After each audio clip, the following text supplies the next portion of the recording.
It is Friday, October 13th. Welcome back, everybody. John Aravosis here at the Aravosis Report, coming to you live from Washington, D.C.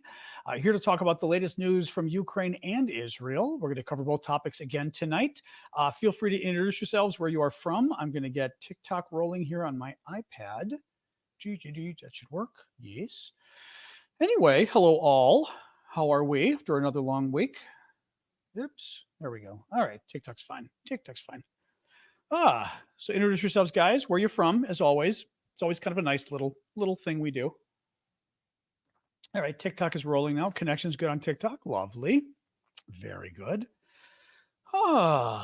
Anyway. Howdy, Big Hawk. Call me Kay, Andrea, or Andrea, depending. Or if you were Italian, you could be Andrea. You could be a guy even. Who knows? Who knows? Anyway, guys. Toronto. Oh, thank you. Who's that? Oh, Velika. Thank you, Velika. Appreciate that. Oh, and Succeed. And Buppo in Gothenburg. Lovely. Oh, what's going on, guys? Busy week. Thanks, DBZ. Beautiful week here in Washington. Oh, my God. Absolutely beautiful week here. So it's been nice. Hey, Radoslav. So good luck in Munich. Nice. Thank you, Shane, for the gift on TikTok. Oh, hey, Tracy. Today's topics. I don't list them because there's just too many. But although tonight would have been a little better, but still, thanks. Hey, Mads, thank you for that. Bonsoir tout le monde. Audrey. Macabre. Or Macabre. I'm saying it in French. Macabre. Not sure what that is. Wales. Nice. Somebody I've not been to and would like to. Thank you, Ashley. Appreciate that. I used to do a lot of CNN. The thing is, though, thank you, Tom. Oh, very nice gift, Tom. Thank you. So the thing with CNN stuff is like the hosts change or the producers change, and then you lose touch with the people you know. So I used to go on CNN a lot, and then the people I knew moved on, and then I wasn't on CNN anymore. So it's fun. I mean, it's weird. Going on TV is kind of an odd thing because it's not real in some ways. Thank you, Joe. I've been on CNN a lot. I've actually been on Fox News a lot too, National Fox, but it's a little fake because you're either in a room with a host. Thank you, Chad, which is nice. Thank you, Cami, as well for the gift. You're either in the room with the host or you're in a room by yourself with a camera. Jew boy, that's cute. Thank you for that.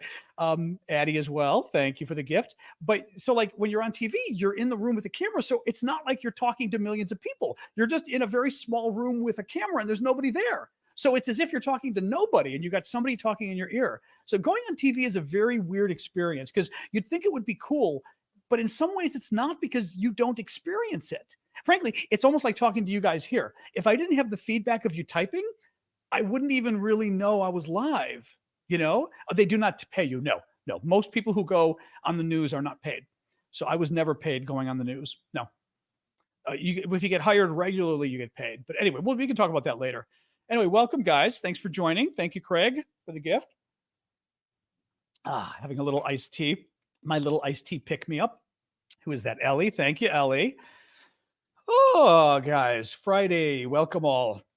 Adventures. We're going to talk about Israel and Ukraine again today. I would say, actually, interestingly enough, both topics, thank you, Max, for the lightning bolt, both topics a little light on the news today. Israel's kind of in a holding pattern, getting ready for, I think, a huge attack, which we'll talk about.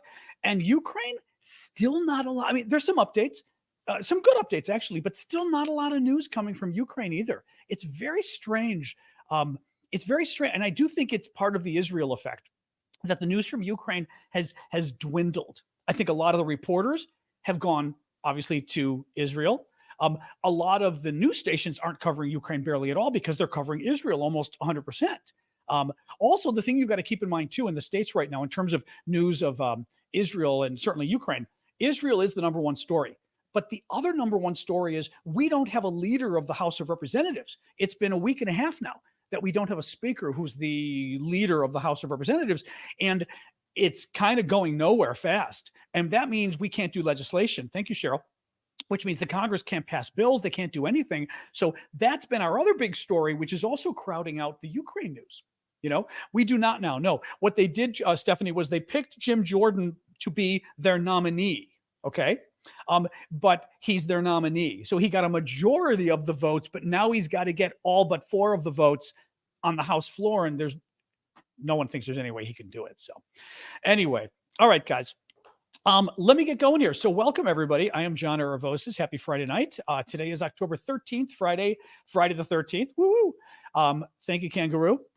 I'm coming to you live from Washington, D.C., and this is my daily show. I do 6 o'clock Eastern time, U.S., every Monday to Friday, and we talk about the latest news, typically from Ukraine and the war there, but with the Israeli news heating up, obviously, in Israel, I've decided to start covering that for a while as well. Thank you, Elizabeth, because certainly in America right now, that is the big story. I mean, that's the big story right now. And there are both wars, and they're both related in some ways, too, in terms of big power relationships, America, Russia, all of that. So we're covering both. As always, I will start with Israel, then we'll go to Ukraine. Quick reminder, tomorrow morning, most likely at 11 a.m. Eastern, I'm going to do my coffee talk, or coffee talk on TikTok, we call it. Thank you, Annie, for the TikTok gift, where I will be having a private get-together, so to speak, for folks on TikTok and YouTube for all of my monthly subscribers. So basically, the folks who subscribe monthly donors, automatic monthly donors on TikTok, they're the TikTok subscribers, which some of the mods can tell you how to do it on the screen. On YouTube, the folks in green, Carlos, Dark Irish, some of the others, where you become the monthly membership. You click the link on the bottom for that. Thank you, Arifa, for the gift.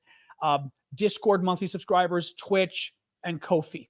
So any of those, I'm doing a special show tomorrow morning, 11 a.m. Eastern on TikTok for the TikTok folks. Thank you, Arifa and Big John. I like the microphone. And on YouTube for all the rest of you, okay? Or not YouTube, I'm sorry, Discord for all the rest of you. So go check it out, and let's get rolling. So thank you, Sherry Burt and Addie New. So let's start with Israel. Now, I want to, it's funny, my mom calls, and thank you, Ellie, and she's always telling me, be fair. Make sure you're fair about the Israeli-Palestinian thing. And I do try to be fair. I mean, I've got my views, and honestly, anybody who watches the show, you can tell where I'm coming from, okay? Thank you, Colonel Mustard. But I do try to be fair because, look, I feel sorry for the Israelis, but I also feel sorry for the Palestinians. I think Jews have gotten a bum rap for the last 3,000 plus years. It goes a long way back, but I think the Palestinians have gotten the shaft as well. Let me throw something out to you, though. A lot of folks are worried about what's coming next, okay? What's coming next is Israel's getting ready to basically invade Gaza. They have, I'll show you my little itty-bitty map here, but it's good enough. You've got Israel in yellow. You've got the 2 Palestinian territories are the West Bank here, and then Gaza, which is a little bit right here. Now, this is Egypt over here. This is Jordan over here, Syria, Lebanon, but you've got this and this. Gaza is the one we're worrying about right now. What the Israelis have done is they've told citizens of Gaza, thank you, Martin, they've dropped leaflets and told them to basically evacuate the top half. So this part, evacuate and go down here. They're going to be invading this part up here, the first part. Thank you, Lori, for the flowers. There have been a lot of preparatory moves. They've done occasional skirmishes going in and out, possibly going after weapons, possibly getting intelligence, but it is expected possibly in the next 12 hours, actually. The experts do not think it's going to be a couple days. They think it's going to be a matter of hours before the Israelis invade Gaza. Now, the thought is, thank you, Elizabeth, they're going to invade for probably 2 main things. One, well, maybe even 3. Third on the list, I think, is get the hostages. They want the hostages, but I don't think that's the primary goal. I mean, it usually is, but in this Israel sees this attack as being an existential threat. Thank you, Alex. You constantly hear Israelis talk about this attack in terms of the Holocaust, in terms of not just, thank you, Kankarangan, in terms of not just the number of dead. It's the largest number of Jews dying. Thank you, Lori. Largest number of Jews dying since the Holocaust in one day. But it is also in terms of the way they died. People pushed in a room together, dozens of people in a crowded bomb shelter being machine gunned down, grenade thrown on them, having to hide in a pile of dead people to pretend you're dead, right? I mean, it's so anyway, my point of bringing this up, though, is so you get yourself in the mind of the Israeli government, right? And the reason I bring this up is I want to do a thought experiment with you guys. And this, I will look sort of for your comments this is going to be a back and forth. Normally I wait for the second half of the show before we do comments, but I want to get this on here now. So I did my graduate school at Georgetown here in Washington, D.C. And I did a law degree, but I also did a master's in foreign service. So the Georgetown Foreign Service School is very well known.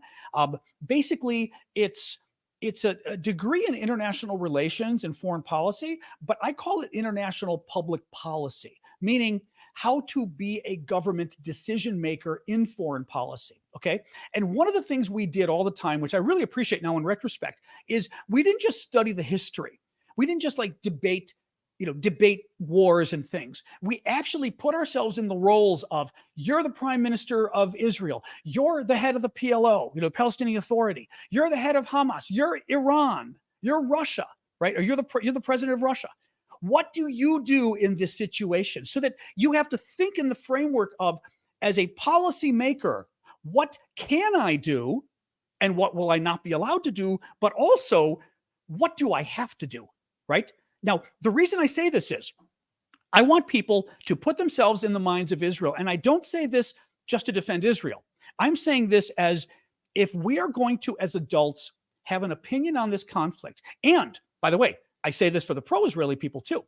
If you are going to defend what Israel is going to do going into Gaza, or you are going to criticize what Israel is going to do going into Gaza, right? The people on the Palestinian side are calling it genocide coming up. The Israelis shouldn't do it. On the Israeli side, they say this is an existential battle. My question for you is, you're the Israeli prime minister, okay? You are the elected head of the government. Thank you, Marie. And it is a democracy. So you are not allowed to just do what you want. You've got to take in mind the people as well.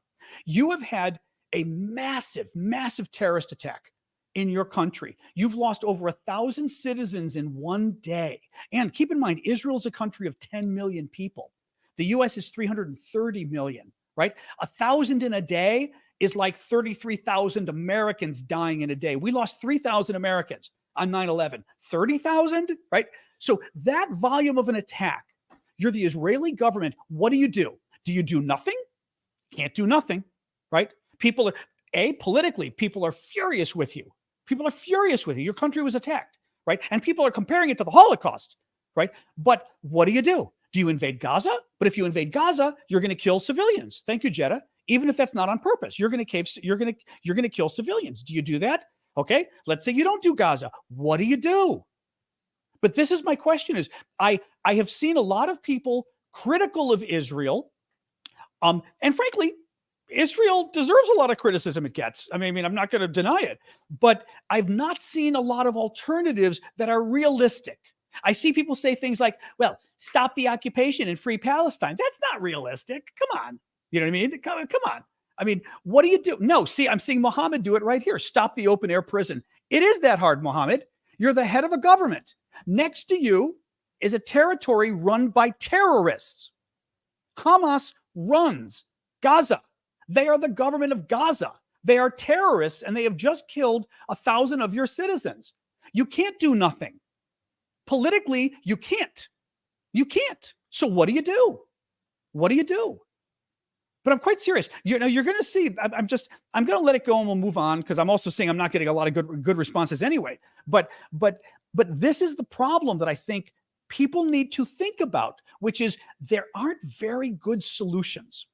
There are not very good solutions to this problem, And if you really think about it, it's just people give, I think a lot of people give dumb answers. I mean, I'm not going to pick on you guys and pick out dumb answers, but I think a lot of people are giving dumb answers. They're giving answers that are way too easy, answers that are politically impossible. Like I said, like, just don't occupy.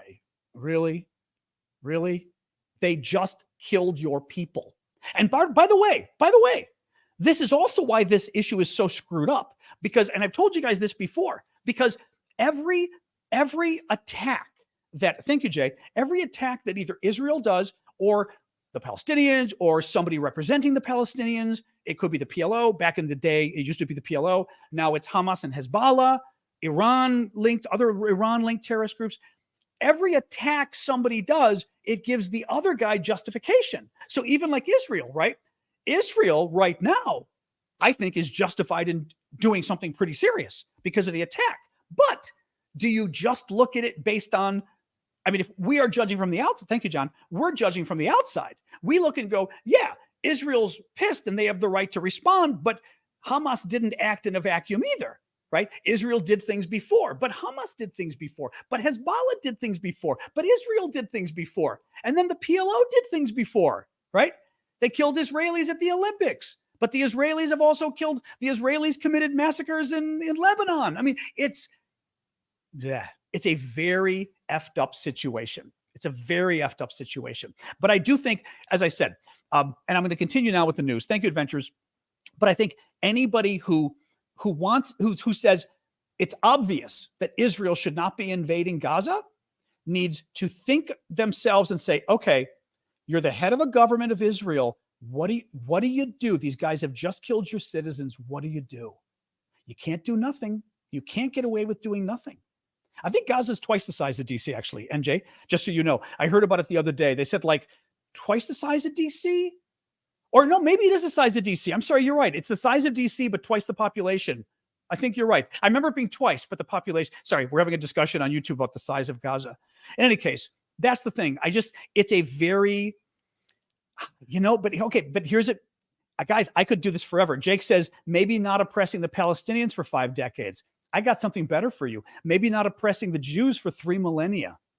Maybe if the world didn't kill the Jews for 3,000 years and oppress them and enslave them, we wouldn't be having a problem. Thank you, Patty. Right?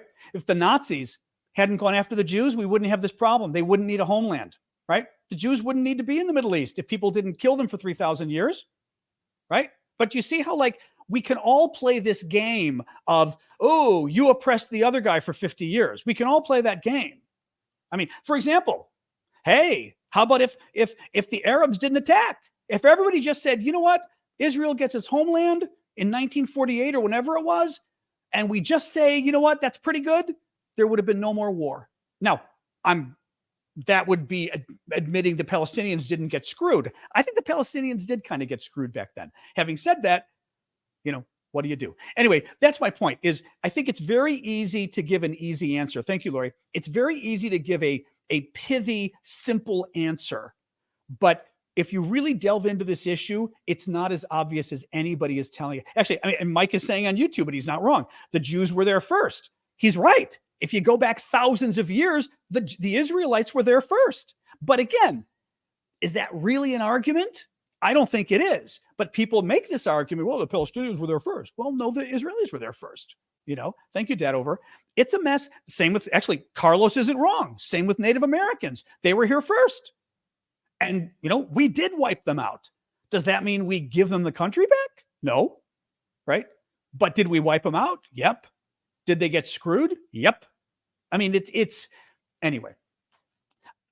I guess my point too is I don't like simple answers. I don't like people giving dumb, simple answers to things, because I think it hurts the cause. It hurts all causes, frankly, because actually, I know I keep saying I'm going to end on this point, but I'm going to keep going on with this point. If you're on the Palestinian, I feel bad for the Palestinians. I really do. But God, they need somebody representing them that knows what the hell they're doing. Because if you're representing the Palestinians and you're simply saying, well, Israel should just give up. Okay, really? They should just give all the land back. Really? So we can have Gaza times 10 over in the West Bank? Really? We could have more crazy terrorists running the whole West Bank? I mean, you know what I mean? Or we should just make Israel, this is not easy stuff in any case. But I do think the people representing the Palestinian side, I think the Israeli government has been too nasty for a number of years. But I also think the folks representing the Palestinian side, thank you, Courtney, spout a lot of BS, and they don't have a lot of good solutions either, because they're saying stuff that's unrealistic. Like I said, that Israel should just give up and be nicer. Well, that's not going to happen, Now, the problem is the Arabs don't care either. That's a whole other problem too. The Arab governments couldn't care less either about the Palestinians, but that's its own problem too. Thank you, LWD. All right, guys, let's go on with more of the news here. So, Israel. So I told you Israel called on half the, now, mind you, and again, I'm going to say too, this is unrealistic of Israel to ask this. Israel is calling on half the Gaza population, 1.1 million people, to flee to the south in the next 24 hours. The UN has said that's impossible. Now, the UN's probably right. Having said that, I don't think Israel has a choice but to attack because they've got to take out the Hamas. They've got to take them out. But it's a fair question of how do you get a million people to move, right? But do you therefore not go after Hamas at all, right? I mean, again, these sort of problems. Secretary Blinken, U.S. Secretary of State, was in Qatar today. CNN had an interesting story today, although I would say it didn't have enough information. CNN had a story that U.S. intelligence community produced at least two assessments.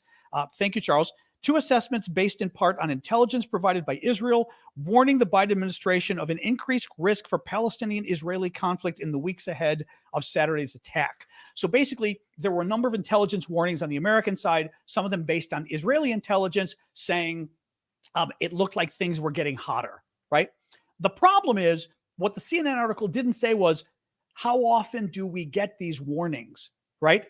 I mean, I don't know. But it doesn't help me to hear, okay, there was a warning a day before, a week before, saying, oh boy, things are getting hot there with Gaza. Okay, but do we get these every month, right? Or is this an extraordinary warning that you never get warnings like this so that when you get them, you better pay attention? I don't know. The CNN story, as I recall, didn't say that. Palestinian representative to the UN offered a three-part peace plan. He said that it includes a ceasefire, allowing for humanitarian assistance to be delivered to Gazans in need, and ultimately denouncing and rejecting the idea of displacing 1.1 million Gazans. The problem with this is, first of all, no mention of the hostages. There's up to 1,500 or 150 hostages taken by Hamas. You've got to do something with you can't just leave them out. That's crazy. The fact that Hamas pays no price, I think, is a little, a ceasefire. I mean, again, it's let's not even get into the Ukraine stuff. These guys just killed over 1,000 of Israeli citizens. Of course, the Palestinian representatives would say, okay, let's take a stop now. Let's stop now. Let's have a ceasefire because, right, our guys just got to kill you, and now let's have a ceasefire. So anyway, I don't think it's a serious proposal, but, although it's a good question, actually. I mean, this isn't, no, I will say this, though, because this links us to Ukraine, too. It's an interesting question on ceasefires. And ceasefires, I think, sound like good ideas, but when are they and when aren't they good ideas? Because in general, we think, well, there's a war, ceasefire would be good. But we know from Ukraine, one of the big problems with ceasefires is the Russians have invaded and they still control 17% of Ukraine.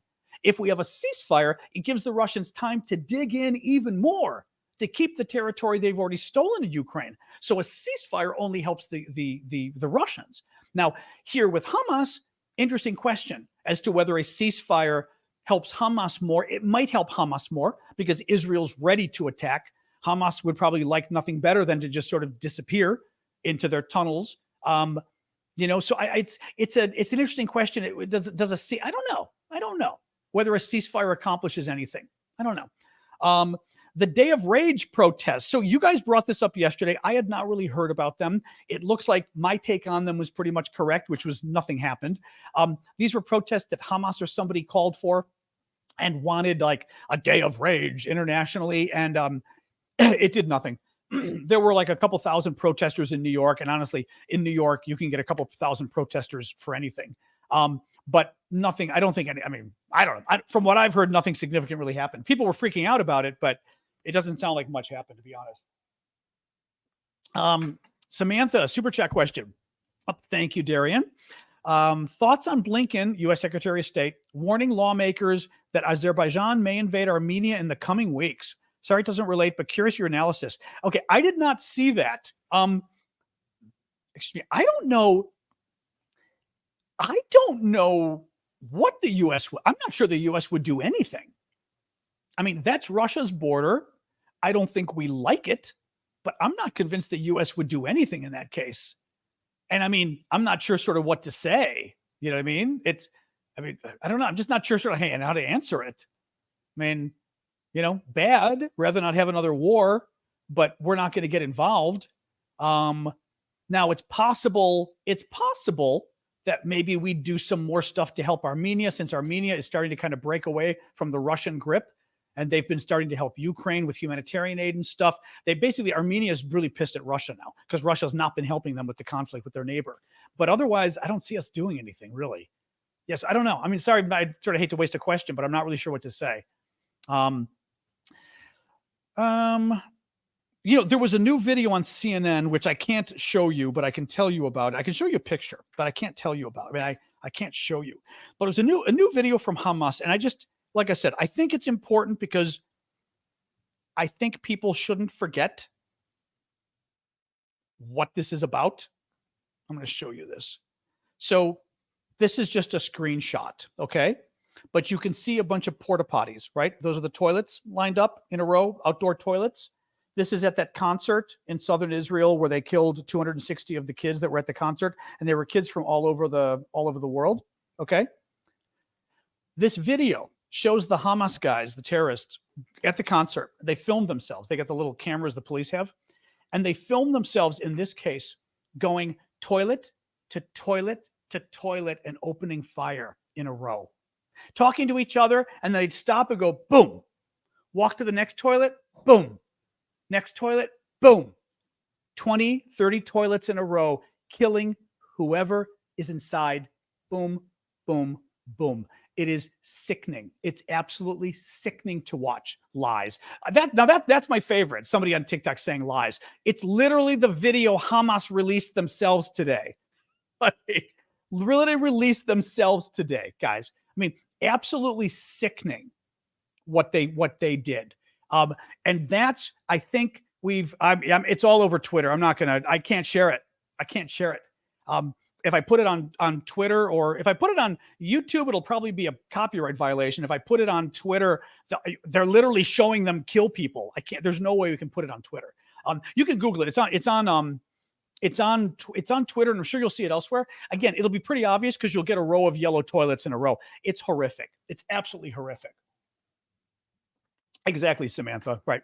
I don't know. We'll see what CNN can show. Actually, CNN probably could show it because you don't see bodies. You just see them firing into each toilet after toilet after toilet. So in the end, they killed some people. But this is why I say, I think, whatever. We'll keep going on. A group of BBC journalists covering Israel's war with Hamas were held at gunpoint and assaulted by Israeli police in Tel Aviv on Thursday. Okay, bad. Keep an eye on the West Bank. Okay, so the other Palestinian territory is the West Bank. West Bank is over here. Gaza is over here. That's the one we've been dealing with. West Bank is over here. West Bank, thank you, Lori. West Bank, Israel occupies 40%, is it? I always forget whether Israel occupies 40% or 40% is not occupied. I think they occupy 40%. Almost half Israel occupies. The other half is under the control of, I believe, the Palestinian Authority, so not Hamas. But there's an uptick in violence there as well. Thank you. Who was that? Oh yeah, Lizard Man for that. There's been an uptick in violence. Number of people killed in the West Bank has risen from 11 to 16. Earlier today, Israeli forces shot dead 3 Palestinians in the area during protests in support of Gaza.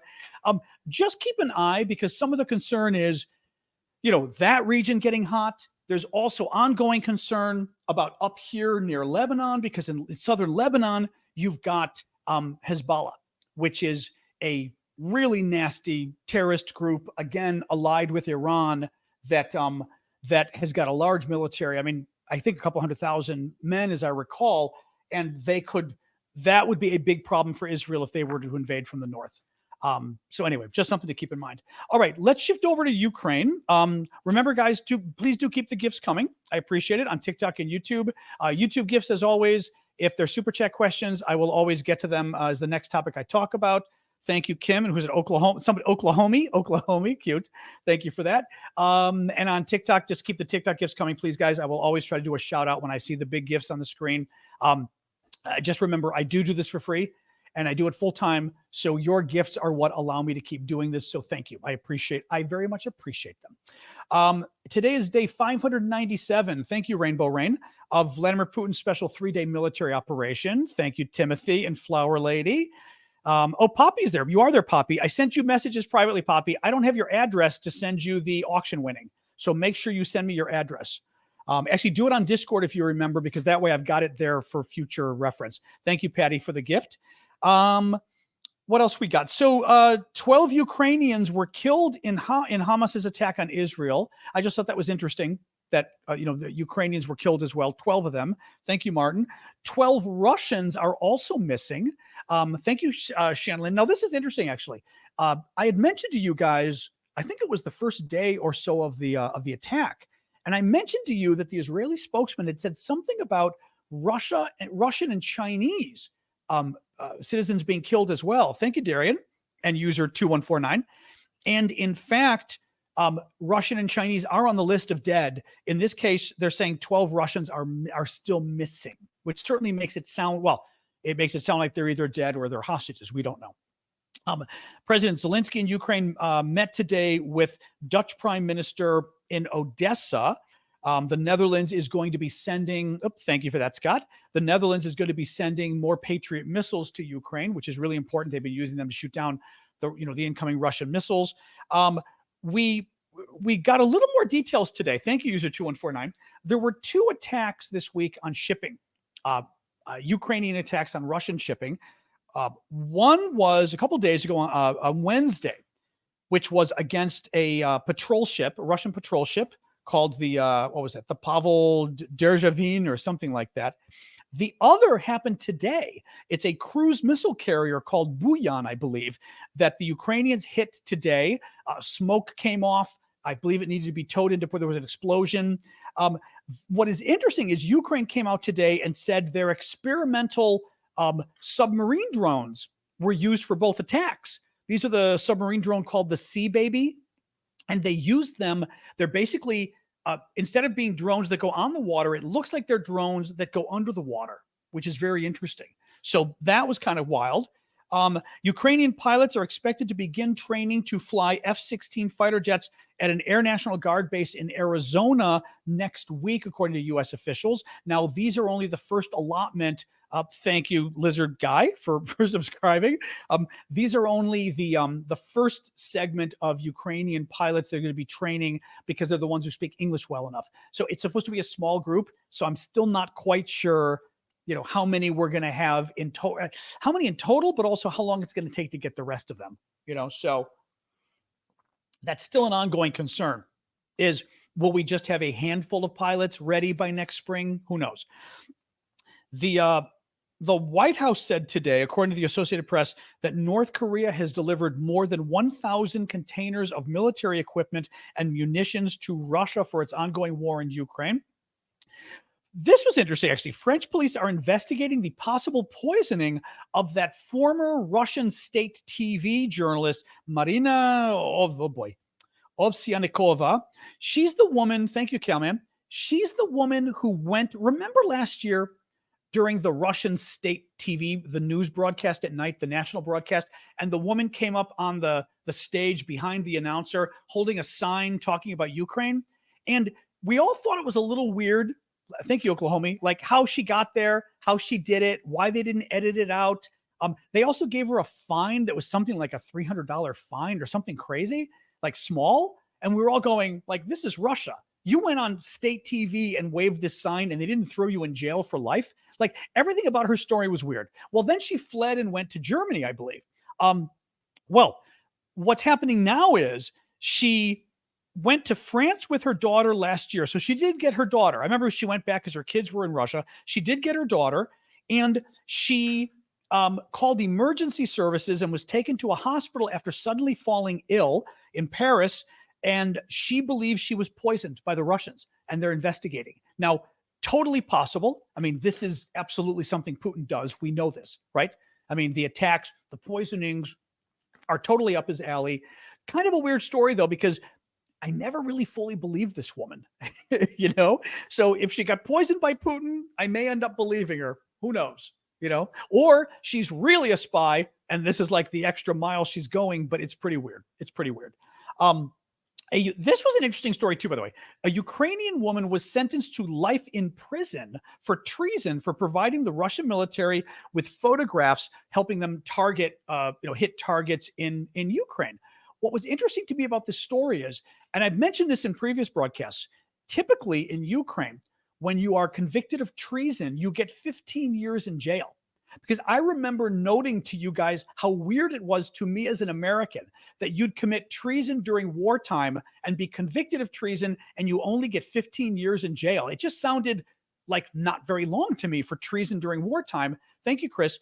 Interesting that this woman got life, which means there are varying levels of what they do in terms of the punishment. I just thought that was interesting. Thank you, Obi-Wan. Ukrainian partisans blew up, partisans meaning guerrillas, citizens behind enemy lines that are, in other words, Ukrainians in the occupied areas that the Russians are occupying. Ukrainian partisans blew up a train carrying fuel and ammunition from Crimea to the Ukrainian occupied cities of Melitopol and Dnipro-Rudne. That one I don't know. Melitopol, oops, I was about to show you what Israel. Melitopol is all the way down here, and I don't know where Dnipro-Rudne is. I'd have to look at my map, my other map, and see. But this is where Melitopol is. But good that they're still basically, you've still got citizens behind the line that are blowing things up, basically. They're not members of the military, they're private citizens, but they're working for Ukrainian intelligence, basically underground, so to speak. Ukraine's national power grid operator said it will receive £65 million grant, which I believe is $85 million. Hang on, Alexa, how much is 65 million pounds in dollars? 65 million pounds is 78 million. Okay, I always laugh. It's like data. $79 million. $79 million grant from Germany's KfW Bank. The grant will allow Ukraine to strengthen defenses of the power grid over the winter and to increase the reliability of electricity supplies, basically to help Ukraine prepare for Russia's attacks, because we know Russia's going to try to take out the power in Ukraine again like they did last winter. And this is the last story, the United Kingdom will deploy over 20,000 troops along with ships and aircrafts in Northern Europe next year to protect critical infrastructure and tackle Russian hybrid threats. My suspicion is that that is in part a response to this latest attack on the gas pipeline going from Finland to Estonia in Eastern Europe, right on the Russian border, right near the Russian border there. We were talking yesterday about what could NATO do, right? If in fact they determine Russia did this. I think this is one of the examples, is basically beefing up NATO forces in those countries that border Russia so that those countries feel safer, so that if Russia does anything, our forces are ready. Thank you, Marie. But also to make it riskier for Russia to do anything. So that if Russia were to screw around with Norway or some of the other countries up there, if there's British troops on the ground, for example, and they kill British soldiers or hurt British soldiers, automatically they're declaring war on Britain.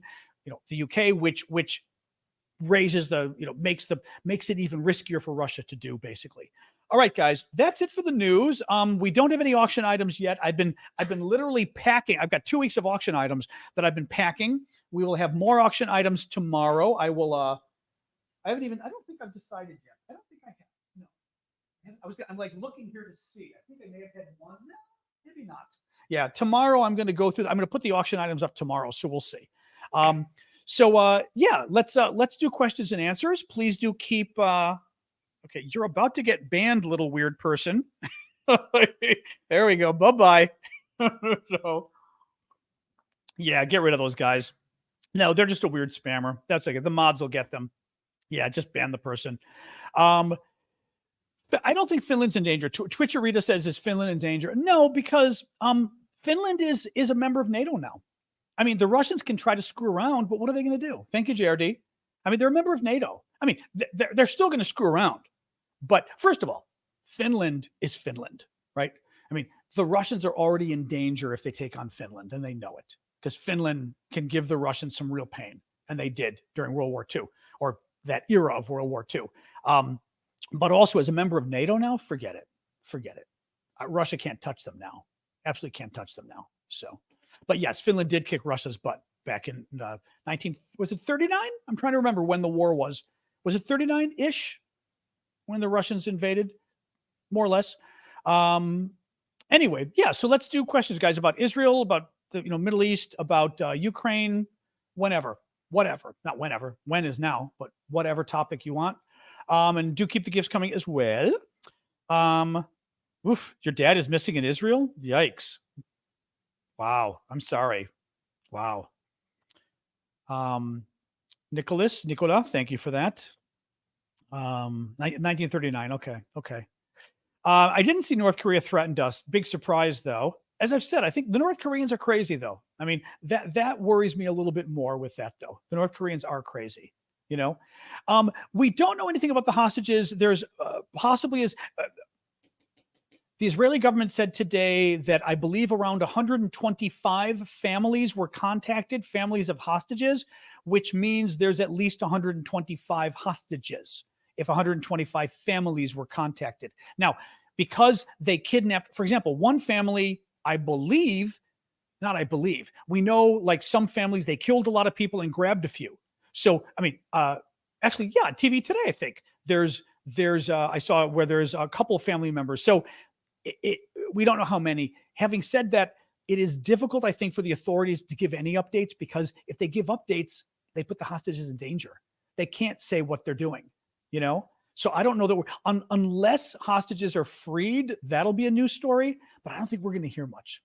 I don't think we're going to hear much. I mean, that was the Ukraine news, so we'll see. I don't know if I would have gotten rid of that person, whoever Mod was. He said, all done talking about Ukraine, but that comment didn't seem that bad, just so you know, unless they wrote something else that was obnoxious. I mean, I agree with you. They were borderline. That was somebody who I'll bet you the next comment was going to be nasty. That was my gut. But that comment, I was like, all right, I'd give the person one more just to see. If the family survived, which family, Shelly? I don't remember now. I don't even remember now which one we're talking about. Oh, that family. Yes. Oh my God. I don't know. I don't, well, okay. Shelly's talking about those 4 Israelis, the mom and dad and the little girl who might be like 12 and the son who might be like 6 years old. And how thank you, Jazak, their 18-year-old sister got killed by Hamas and they kidnapped them and Hamas is just filming this poor family on the ground while they've got them in detention. I have not heard anything. I will tell you this. I don't think we have heard any news about any hostages, what their condition is. Meaning, you know, Hamas tried to claim today that 12 or 13 hostages or something were killed by Israeli bombing raids. Who knows? I'm not going to trust. Trusting Hamas is like trusting the Russians. I wouldn't trust them on any of the numbers they give. So I don't think we know on any of these guys until they're released or there's bodies. I don't think we're going to know, unfortunately. Topic here, we are talking about Israel and Ukraine. I did sort of a news summary on each of what happened today. And now we're just doing sort of Q&A, discussing it, folks asking whatever questions you want. And if you're reasonable and polite and it's a good question, we talk about it. So my lair, this is my lair. Welcome to my lair. I like that. My lair. Darcy, somebody said you lair. Sometimes we do like the typos. The typos can be fun. Any updates on the lack of intel for the Hamas training exercises? Yeah, that was kind of crazy. Oh, did I talk about that? Oh, I don't think I talked about that.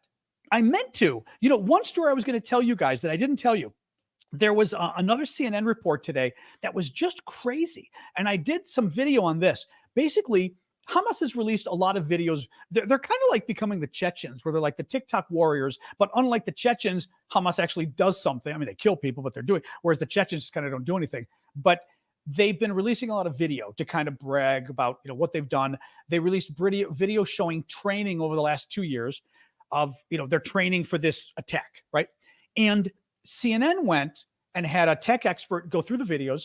They were able to geolocate the locations they were filmed in. So they located like 6 Hamas training camps in Gaza, and they were able to geolocate the time, or geolocate, whatever you call that, the time of the video. So they were able to tell that the videos happened over a 2-year period. So now we know over 2 years they have had these attacks going on, and they've had at least 6 training camps. Well, the training camps were evidently available by satellite because CNN got satellite images, probably commercial stuff, and was able to find the camps. And you can see these camps being obviously terrorist training camps. One of them is built to look like a Israeli border crossing. It literally mimics the border crossing that's nearby. The Hamas even put the symbol of the Israeli military folks who work that border crossing. They put the symbol of the whoever they are. Each Israeli unit or whatever it is has a symbol. I mean, it was painfully obvious what these guys were up to. Now, the Israeli government kind of gave two answers, one of which, Hamas is always doing these trainings and we always go and attack their camps. The other was, well, it's very difficult to tell because a lot of times they hide their camps and they make it look like civilian areas. Except CNN's got the satellite video. These were clearly not civilian areas. These were terrorist training camps. So it adds to the weirdness of you've got multiple reports from American intelligence, possibly Israeli intelligence as well, saying this is a problem. You've got satellite imagery from the last 2 years showing something going on. And supposedly we've got Egypt telling the Israelis, telling Netanyahu, which would mean it was the Egyptian, is he president? I forget what he is in Egypt, or general, but what he's calling himself now. But supposedly telling Netanyahu that there was a big something coming from Gaza and it was going to be big and it was going to be bad. Yep, Sisi, but what's his title? Ahmed, that's what I meant. I can't remember what his title was. Wasn't he the general? But does he call himself president now? What is he? Anyway, just wanted to ask. I like to sort of, that stuff always gets me. Presidents, prime ministers, or in the case of like military guys, what they're doing. Field marshal? Oh, is he both? Okay, there you go. Okay, so he is both. He's general but does he go as prime minister too or no? He does go by prime minister. Oh, interesting. I would think president though, because he's not really a minister, right? But in any case, okay. He probably will be president for life. In any case. All right. What else we got, guys? Grand Poobah, exactly. What else we got? So more questions, guys, or comments, or your take on. Again, I'm happy for Bibi was being forced out. Bibi might be forced out. The thing is, he's talking about Netanyahu, the prime minister of Israel. His nickname is Bibi. The thing is, he's in a lot of trouble because he didn't see this coming, right? And I mean, this is the worst attack on Israel since the Holocaust. I mean, that not only has repercussions for what Israel does internationally, but it also has repercussions for Israeli politics domestically. I can't see how he survives. But because they're at war, people also rally around the flag when they're at war. They may not want to lose a prime minister and have to have a new government come in, and the new government has to have a coalition and this kind of stuff, right? Thank you, Carla. I suspect it may give him at least some breathing room for a while, right? Because also one thing too that Netanyahu's people said, they were asked about, the intelligence failure, and they said something like, "Oh, there will be ample time once we defeat Hamas to investigate what went wrong." And I heard that and I was like, after? So what, you're going to launch like a 10-year war and afterwards we're going to find out whether you dropped the ball. Thank you, Karen. Whether you dropped the ball on the biggest, Israeli intelligence snafu in history, possibly. I mean, anyway, but I don't like the guy. I think he's bad for Israel and he's also bad for this time. Netanyahu, it's funny. He was a very compelling man in the 1980s. He was Israel's United Nations ambassador, very well-spoken, very interesting, smart guy. And he's, as a leader, he's a bit of a right-wing nut. He really is. I used the word warmonger before, and some of one of the folks from abroad wasn't sure what I meant by that. And I meant by warmonger, he's somebody who always thinks war is the answer. And I think he's looking for war. I think violence and war and bombing is always the answer, right? I'm fine using, thank you, Flower Lady. I don't know. I don't even recognize that one. That may be a new one. Thank you for that may be new. And I'm fine with using military force when necessary, but I don't think it's always the answer. And I think he's that kind of guy.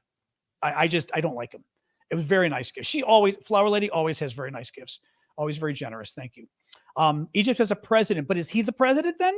I was going to say president makes sense. Prime minister wouldn't make sense. Thank you, Dawn, because he's not a minister. He just took over. It's not like he was elected, Anyway. Your music artist from Ukraine, you can, sure, if you've got something people can check out, I don't mind. Don't be spammy, but I don't mind people checking you out. CC as a president, okay. Thank you, Masawa.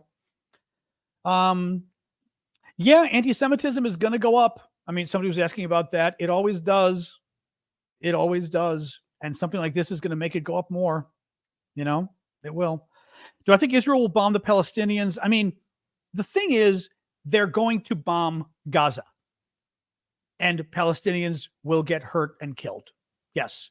I don't think Israel is thinking, hey, this is great, let's go kill civilians. But I do think they know that by going after Hamas, and Hamas is hiding among civilians, they're going to kill a lot of civilians. Yes. And then you get into that debate, you know, but it's going to be bad. It's going to be bad. And it's going to, but it's going to be bad in part because this was a horrific attack. As I said, oh, hey, Tulakivi, this was a horrific attack. And no, that's okay, Radish. I don't mind. But I mean, yeah, the problem is good luck sharing a link or something on here. Although links are a little weird for people too. I mean, does your TikTok account have info? People could check out if Ukrainian musician, if you want maybe people to check out your TikTok account, that's fine. They can just click and check out your name. Oh, this is my washer dryer again. Let me answer the latest. Hello. I'm getting a washer tomorrow. I need to know when it's coming. It didn't come last week.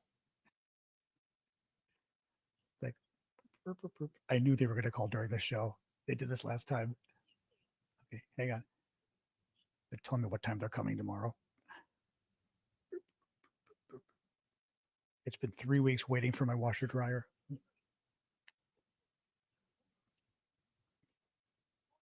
Okay. Okay. From. Oh. Oh, that's pretty good. Okay. Between 1:30 and 3:30. That's good. No, they were on time last time. They were just little shits. So we had to cancel and have them come back. Thank you, Jetta. No, this has been a month of me trying to get my washer and dryer from Costco. It's been living hell. Absolute living hell. Yeah, it is my audio producer's right. It's my global washer dryer rage day. Tomorrow is going to be my day of rage. I don't want to make fun of this, but I mean, it's been living hell. Anyway, thank you for the gift there. It's been just horrific. Who is that? Carol? Thank you, Carol. Or Caro.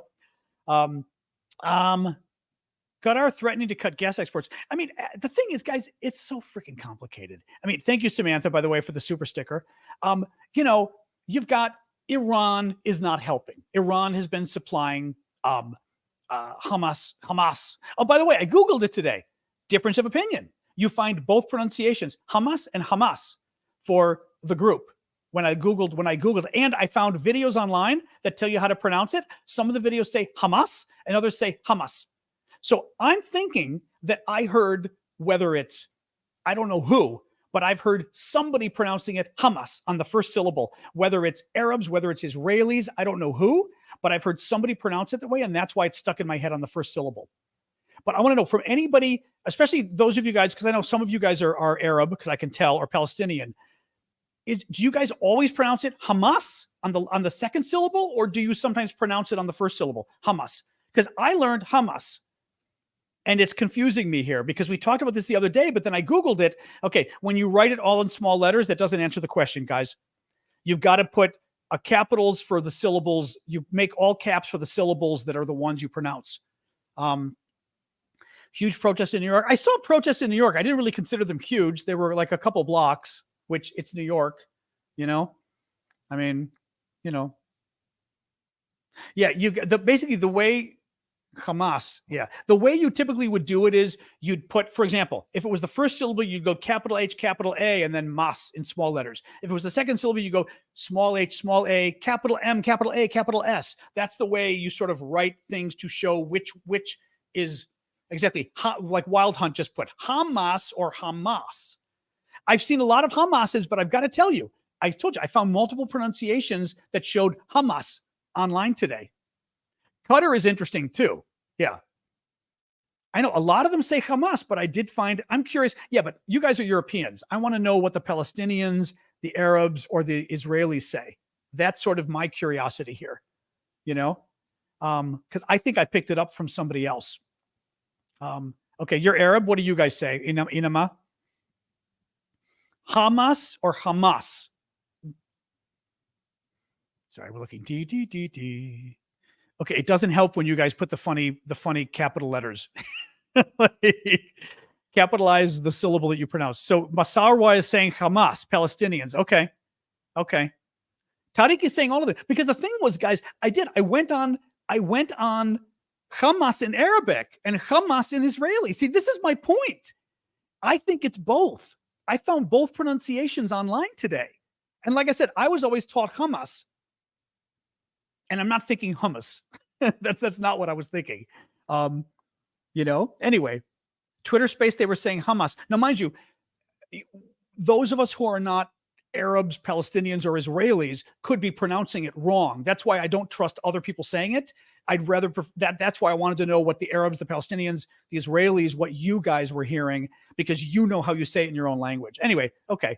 So that's what I thought. It probably depends regionally or something else. Yeah. Anyway, all right, guys. Anyway, so what else we got? Either we do lots of different stuff. Free speech. We've been talking about everything, but I think it's frankly important to pronounce things correctly when you're talking about other cultures. So, so last syllables are stressed. Oh, that's interesting. That's like French. French is that way. You always know because in French, it's always the last syllable that's stretched or that's stressed, which is kind of funny, but it's just an easy way to know it. Anyway, what else we got? What else? Who am I supporting? I'm not supporting anyone, but I have always been sympathetic to the Israelis because I have always been sympathetic to the Jews because I've seen what Jews have gone through growing up. And also I had people think I still have people thinking I'm Jewish now. I'm Greek Orthodox. I've had people, and Greek Orthodox and Greek, both. Thank you, Tiber. But I've had nonstop in the Twitter comments, TikTok comments, excuse me. I've got people going, well, you think that way because it's your people or something. And I'm like, my people? My people are in Greece. Like, I'm not sure what you mean. But I've got sympathy for the Palestinians too. I do. I absolutely have sympathy for the Palestinians. But I think it is a really effed up situation. That's the thing. No, I feel horrible for what the Palestinians are going through. But it also pisses me off because I think a lot of the Arab governments couldn't care less about what the Palestinians are going through. They like to pretend. Iran, all of them, Saudi Arabia, they all like to pretend they care. They don't really care. There are some Greek Israelis. I've got some relatives that immigrated from Greece to Israel, actually. Thank you, Ruben, for the heart. What else we got, guys? What else? Sasha's doing well. Sasha versus Sasha. You haven't seen me in your For You page since last year. Well, that's not good, SNL. Sorry. The live tomorrow for the paid monthly subscribers is 11 a.m. Eastern, which is actually perfect timing because my washer doesn't come till 1:30. So I am definitely available. So 11 a.m. Eastern time, US, that's New York City or DC time. I will be doing my live broadcast for the paid monthly subscribers on TikTok. And then all the rest of you, I'll be on Discord. Paid monthly YouTube, Twitch, Discord, Ko-fi, all the rest of you down there. Sasha, exactly. Oui, elle s'appelle Sasha. What else we got? Ukraine. Oof. Her mom and dad died during the bombing. Woo. That's bad. Which bombing of which where? Wow. Sorry. Either way, sorry. Borders between Israel and Palestine are high and super complex. It's kind of, it's amazing they were able to get through. It's really, yeah, we'll see. Washer and dryer day was the other day too. This is my 4th or 5th washer and dryer day. So let's see. That's what we're calling it, the International Day of Washer Dryer Rage, because it's just this guy already came and I almost killed him last time. They're idiots, but hope springs eternal. Do you think Hamas left through the tunnels? They may be hiding in the tunnels. That's one of the concerns people have. Is that one possibility is that Hamas just goes into their tunnels and hides and waits, and they let the Israelis bomb. They'll kill a bunch of civilians. The leaders of Hamas get away free because they're in their tunnels, and then they come out and they cause more hell. I had heard yesterday, which really pissed me off. And again, it's another example of how much the Palestinians are screwed, but again, they're screwed by all sides, is there are no bomb shelters. At least they said this on CNN yesterday. There are no bomb shelters in Gaza for regular citizens. The bomb shelters are reserved for Hamas, for them. The citizens don't get to. Amazing. They don't get to go there. You know? I mean, absolutely. Oh, shit, I'm blocking you myself. Goodbye. Goodbye. It's outrageous. It's absolutely outrageous. You know, can I speak Greek? Ne. Yeah, archeta. Ojito sola, you know, prospathol. I don't know if you speak Greek, but that was Greek. Two guys in a truck, honest to God. But somebody's got to install it, Kelly. That's the problem, you know. And Costco, or you know, it's part of the price included. Anyway, enough of my washer and dryer. Don't worry about that. What else we got, guys? Anything else? Beep, beep, beep, beep, beep, beep, beep. Sing. How far is this retaliation justified? I mean, the thing is that the retaliation of Israel, it's not even retaliation. I think, and the problem is Israel's right about this. I think the Israeli government has decided they need to take Hamas out of power. They've got to remove them so they're no longer in charge of Gaza, and they've got to demilitarize them. Thank you, Tiber. They've got to demilitarize them because they're an ongoing threat. The problem is doing that is going to be very difficult. You know, it's not retaliation. It's looking at it and saying, okay, what do we need to do? We were attacked, viciously attacked, horrifically attacked, biggest since the Holocaust. It's an ongoing threat. We've got to go and we've got to get their, basically take their weapons and destroy them. And that's going to be very difficult. It's going to be very bloody. But I don't think it's retaliation. I don't think so. But again, it means a lot of civilians are going to die, and that's bad. But what's the alternative? This is how I started the show. I said, what's the alternative? I don't know. Is this a normal amount of global conflict? I mean, it's a lot at the moment. It's a lot at the moment. You know, the Russians invading their neighbors was still a big deal. So Ukraine was already a big deal, right? That hasn't happened. Well, I mean, okay, I shouldn't say that. It actually does happen a lot with Russia. It happened in 2014. It happened, was it 2008 or so, was Georgia? So, I mean, with Russia, it happens like every 8 years, fair enough. But it's still, you know, Ukraine was extraordinary. Having this kind of a battle in the Middle East, this is pretty big because the attack on Israel was so big. It makes it a bigger topic. Now, correct. Patty Cake is saying Lebanon joining. If Lebanon joins, well, we say Lebanon.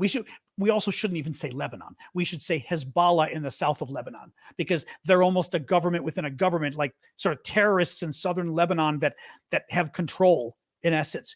If they enter the war, it becomes a way bigger problem, you know, and then you might even see America starting to get involved, maybe the Brits. I mean, it starts to get really messy. This is a lot at the moment, I would say. A war in Europe, certainly on the edges of Europe, and the Middle East, and it being this dangerous in the Middle East. It's not, you know, yeah.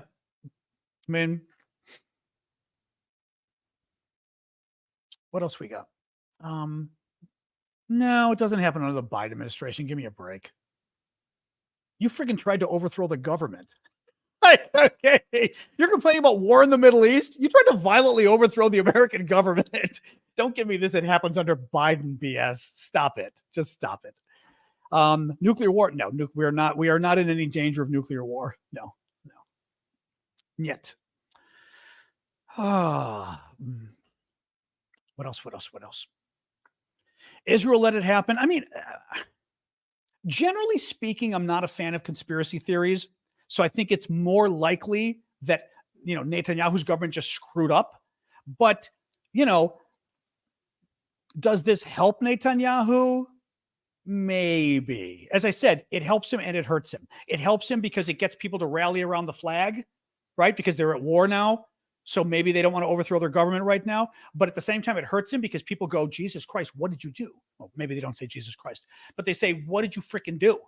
You know what I mean? You let us get the biggest terrorist attack on our country since the Holocaust, or on our people since the Holocaust, happened under your watch and you didn't even know it, right? That's not good. That's not good. How's Ukraine doing? I mean, I did the Ukraine update earlier. There isn't this whole week. There has not been a lot of news from Ukraine. Ukraine hit 2 more Russian ships, which was good news. Probably pissed the Russians off a lot. They also took out a Russian, what's the Tor system, the MLRS system. They blew up as well, which is good. It's a good, a decent sort of thing to take out. The Russians have been trying to take over the Avdiivka, a town north of Donetsk in eastern Ukraine, throwing a lot of men at it, but there hasn't been really much progress. The Russians have advanced a little, but not much progress. There wasn't really anything today. Ukrainians were holding their own. Safety for the Baltic states. The Baltic states are members of NATO. You're fine. I mean, the Russians are going to keep screwing with you.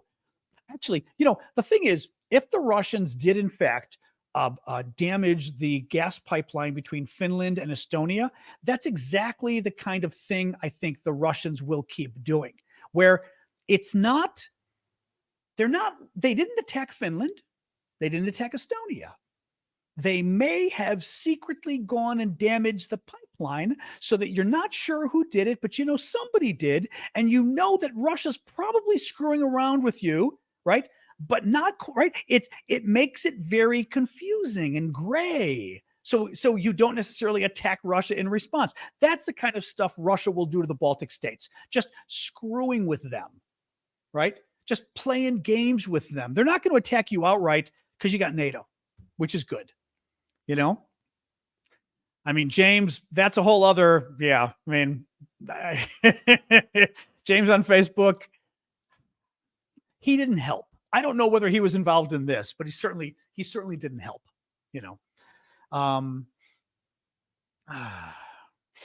Well, most soldiers are young. I mean, Leon's saying most soldiers in the Israeli Defense Forces are 18 to 21, but I mean, most soldiers in general are pretty young, right? I mean, actually, Callum was telling me the British military, I think you can start at 16 or something, which I was like blown away on that. But you can, they're pretty young in general. So, the baby news, the thing is, Blue Geese, at this point, okay, so we're talking about the babies getting their heads cut off by Hamas. I don't think people are lying.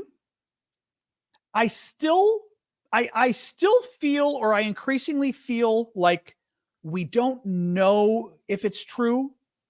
I mean, if I'm being totally honest with you guys, my mom was talking to me about it today, and I told her, I said, I feel like it's 60% true, 40% not, because you've got several witnesses. The witnesses were like crying when they told the media about it. I did see photos of Israeli soldiers with their heads cut off. We have seen photos of Israeli babies killed, dead. There are photos of them burned that the media has seen. They haven't shown us for obvious reasons. There was a story yesterday I told you guys, and again, I'm warning you, it's a horrible story. So anybody who doesn't want to hear a horrible story, plug your ears. But the story yesterday was, I believe, an emergency worker was telling one of the media and was in tears telling the media that they found an Israeli pregnant woman shot in the back of the head. Again, this is getting worse. Shot in the back of the head. And when they turned her over to put her in a body bag, she was pregnant. Her stomach was cut open and the baby was stabbed to death, or fetus stabbed. The thing with the cutting off the heads, here's the thing. Does anybody doubt that Hamas would cut off an Israeli baby head? No, of course not. Of course Hamas would do it, right? Of course they would. I mean, that's the thing here, right? Thank you, Lord and Beast. Does anybody doubt that Hamas killed Israeli babies? Of course they did. We know they did. They've killed elderly babies. They killed citizens from all over the world. They've killed everybody. They didn't care who the hell they killed. I showed you, I've got video now of them shooting into the toilets at the music festival. They didn't know who was in those toilets. They killed everybody. So we know they killed babies. We know they killed moms. We know they killed old people. We know they've taken babies and young people hostage. We know they've taken elderly people in their 80s. There's an 84-year-old woman I saw on TV right now who's hostage. So, I mean, would these guys who go and just kill 1,000 civilians and throw grenades at a pile of people, would they chop the head off a baby? Of course they would, right? So, I mean, I just feel like this debate over the babies is a bit, it's almost a bit gross in a way. Because I saw somebody the other day on Twitter that was arguing, well, actually, it's not 40 babies that was killed. It was it wasn't 40 babies beheaded. It was only some of the 40 that were beheaded. And we're all going, oh my God, like that's your defense? Okay.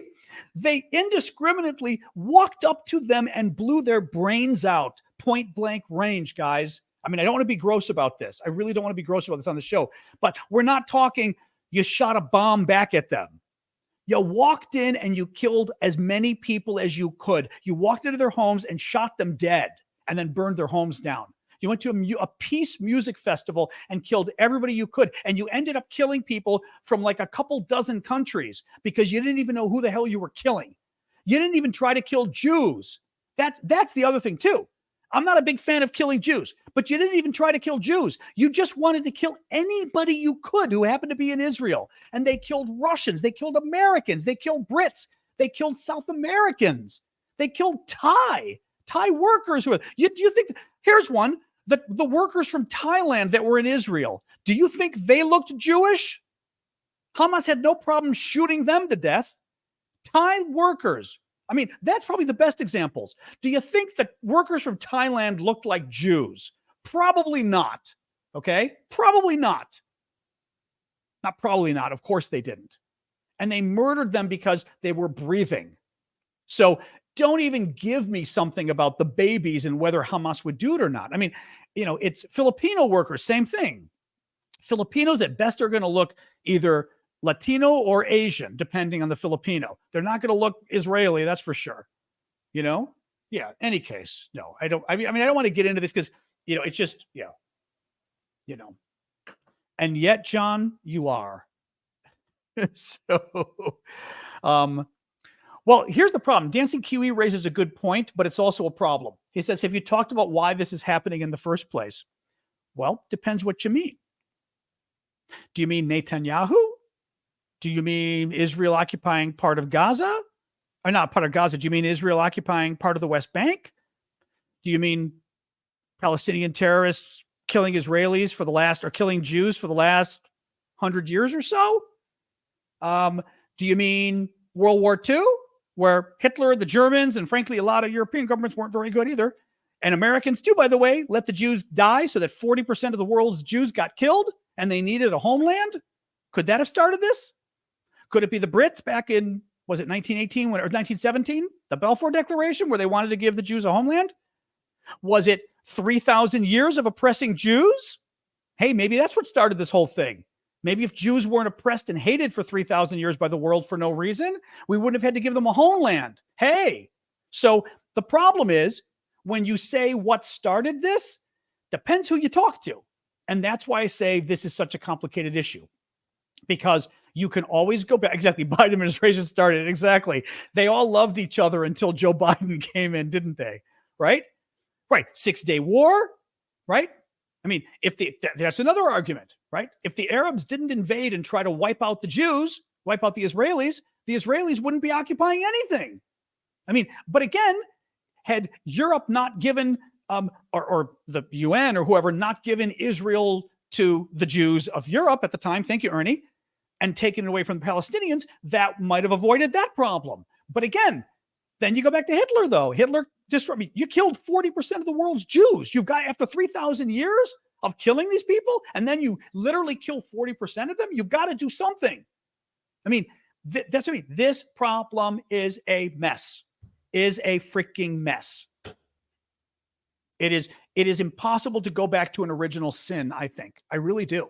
And I think, and I'm serious, anybody who wants to tell you an original sin, I think is lying. The Jews didn't start it. When I say Jews, because pre-Israel, it would be Jews. And the Palestinians didn't start it. I'm not convinced anybody started it. It's a mess.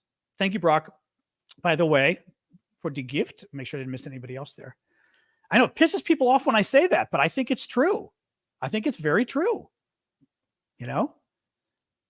Your friend's 20-year-old son died in Ukraine. Oh my God. God said, okay, I'm sorry.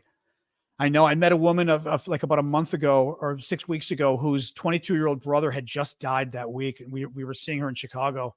Just horrible. Yeah, I'm sorry about that. Thank you for the gift, Brock.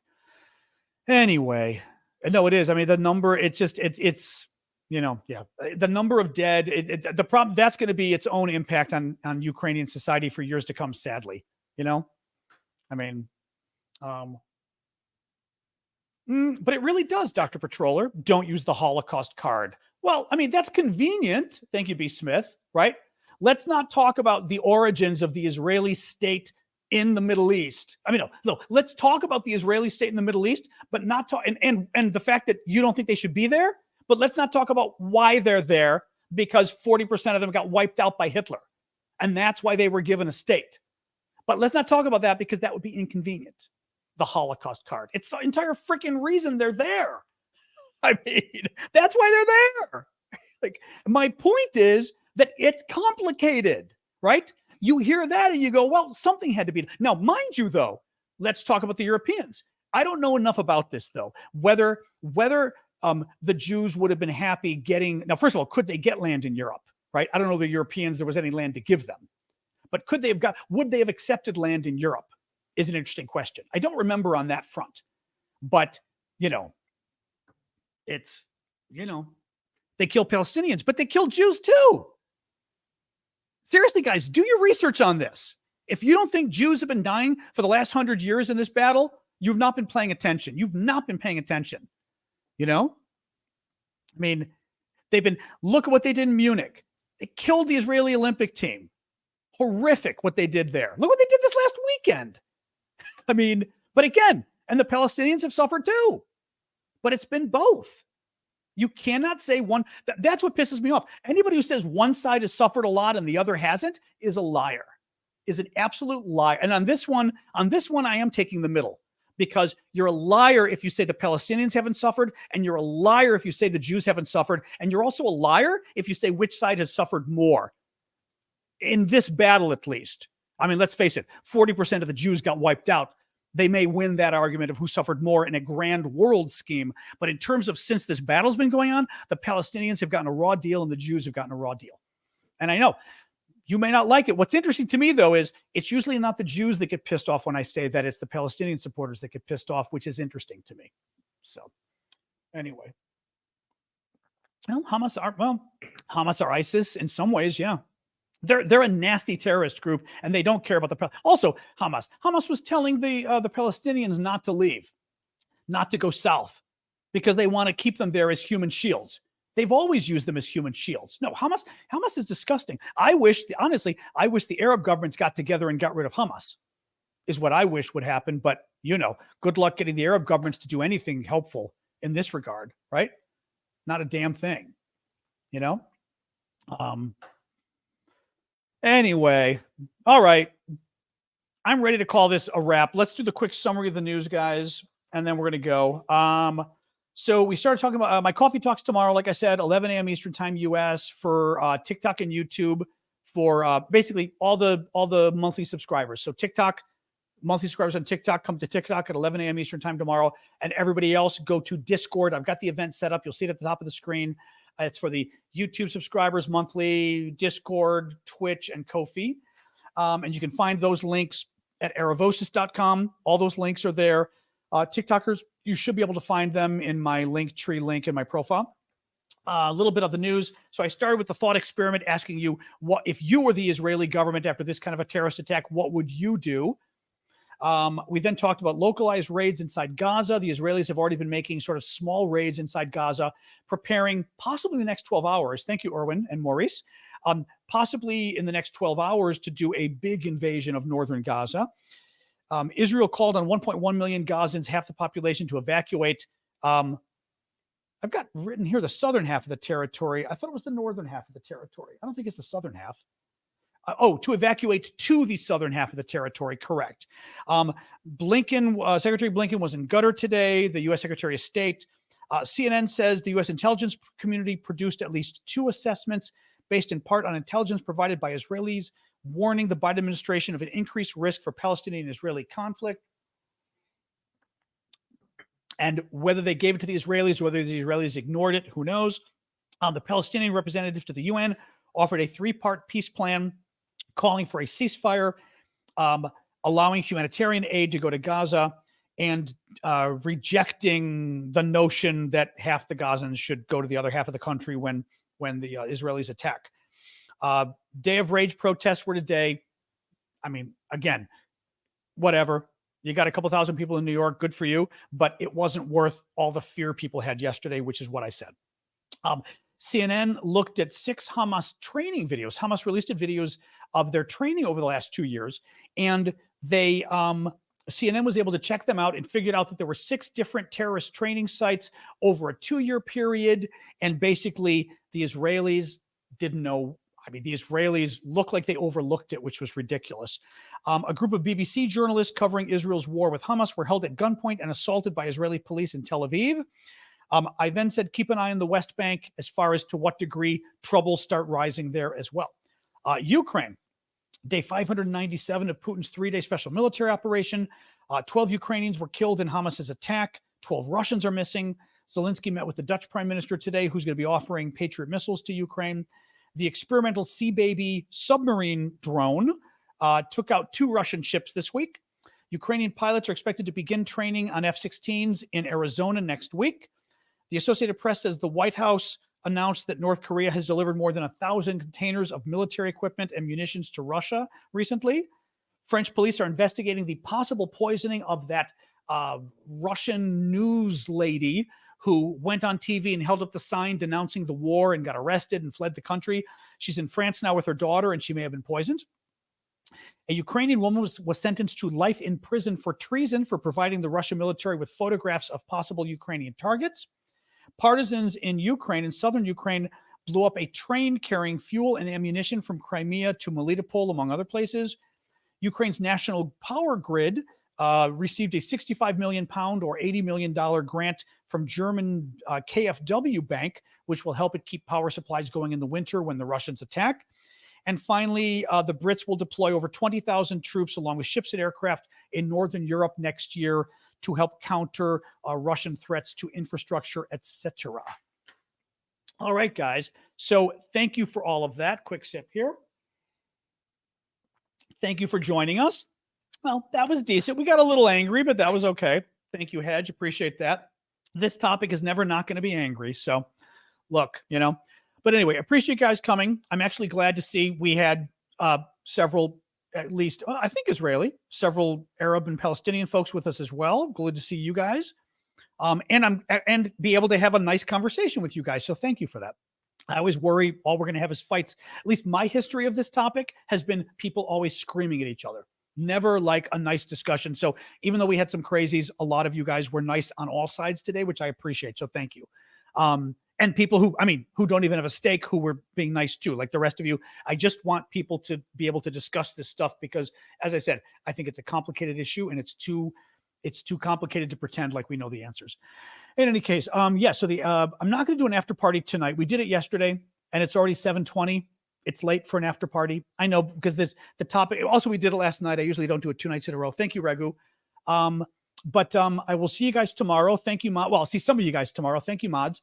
I will be doing some more TikTok. The Polish elections. The Polish elections are Sunday, right? I forgot about that. They're Sunday. They're Sunday the 15th. Yeah. Well, let's see. I mean, that's going to be interesting. I mean, I don't know enough about the opposition. I mean, Duda, I don't like that he's not the current leader of Poland. He doesn't like democracy very much. I think he's a bit soft on democracy, but he's really good on Ukraine, which is great. But he really worries us about democracy. So there's that, you know. Yeah, give me a break. Colonialism, bad. Ethnic cleansing, bad. How about murdering Jews for 4,000 years? You going to write that for us? Yeah, didn't think so. Okay. All right. See you guys. Okay. All right. See you guys tomorrow. Lies. I tell you, it's lies. You need better talking points, guys. All right. See you guys tomorrow. Oh, well, I'll see some of you tomorrow morning at my coffee talk, and the rest of you I'll see Sunday. And I'm going to keep doing some TikTok videos anyway. So do check TikTok for videos as we go on. Lie after lie after lie. All right. Yeah, more of me after more after the washer dryer thing. Yeah. All right, guys. Have a good night. Thank you, Mark Starr. All right, guys. Have a good night.